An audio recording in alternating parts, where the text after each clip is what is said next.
finina avant de passer au vote, avant même la reprise du Parlement le mardi, plusieurs craintes qui finissent exprimées suite à l'urgence dont le gouvernement finalement sa projet de loi-là depuis vendredi au Conseil des ministres. Il y a des gens qui sont au courant et qui concernés, et comme on connaît, la presse fait faire état de plusieurs craintes et malheureusement, mardi, le Premier ministre fait faire la sourde oreille sur tout ça. Premièrement, nous finissons demander qui fait l'urgence. Que l'urgence pour amener Immigration Amendment Bill, qui fait plus urgent, qui tout un projet de loi qui finit promettre, mais qui se cache aujourd'hui, pas fin amener, comme Freedom of Information Act, comme Criminal Justice Bill, et c'est ce qu'a aujourd'hui l'incompréhension, que ce soit dans l'opposition, que ce soit dans tout le monde qui est concerné par la loi de l'immigration sur l'urgence. Ça, c'est le cas. Ça veut dire que le mariage blanc, c'est un faux prétexte. Ça veut dire que le mariage blanc, déjà, il y a un mécanisme qui travaille, qui fonctionne tout à fait correctement pour empêcher l'abus. Non plus, le Premier ministre, par fin, vient expliquer nous combien de mariage blanc finit là, combien de cas est traité, ces situations alarmantes, qui raison par le pouvoir actuel, il pas expliquer, sous Civil Status Office, pas assez. Et puis, il finit dire comment le prétexte qu'il peut servir, c'est pour empêcher les terroristes et les trafiquants de la drogue dans le pays. Il est important de comprendre ça.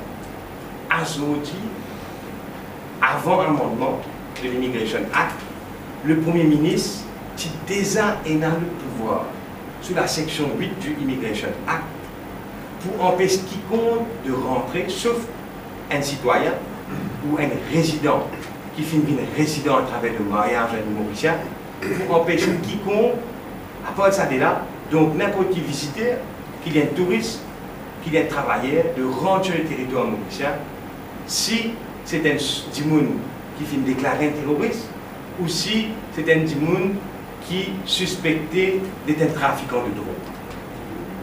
La loi avant amendement qui déjà donne le Premier ministre le pouvoir d'empêcher donc un visiteur qui tombe sur cette catégorie-là de rentrer sur le territoire. Qui lui peut faire? Il donne lui-même le pouvoir pour révoquer le statut de résident de n'importe qui marie avec un Mauricien quand il dans son opinion, il pensait que ça est indésirable. C'est une mesure qui rétrograde, mais moi je me compare au pouvoir du monarque.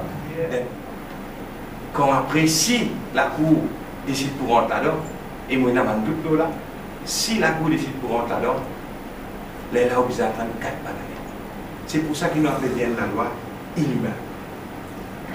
Pas une raison d'avancée banale, on peut dire même bancale. Il design la loi, assez de pouvoir, quand il est capable de démontrer dans l'intérêt public, comment n'importe quel pays démocratique est capable d'user de ce pouvoir pour tuer n'importe qui résident qui est vraiment contre l'intérêt public ou la sécurité nationale.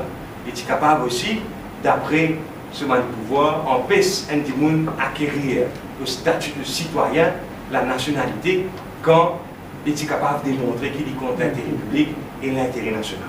Tout ça là, c'est sujet à la juridiction de la Cour, quand tu es capable de faire appel et quand tu es capable de faire renverser une décision, appelle ça une cour de mandamus, la Cour est donnée dans le passé et la Cour toujours capable.